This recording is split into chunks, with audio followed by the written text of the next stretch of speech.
So ito guys, hindi ko na alam kung anong parcel to. Sa dami ng order ko. Actually, sa dami ng order ko, minsan hindi ko na alam na, may order pala ako. Ganon. Alala na ako ng mga rider. Dahil, panay ang order ng babae. Hindi naman talaga, hindi nagagalit yung asawa ko. Order ako ng order. Ay, alam ko na to.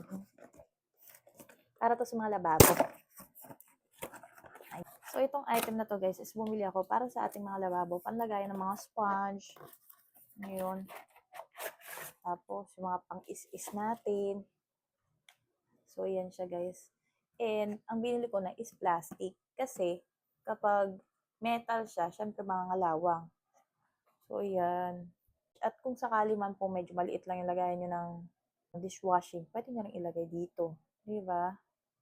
Then, yung mga excess water niya is you don't have to worry kasi bababa siya. Naka-elevate kasi siya. Ganda, diba?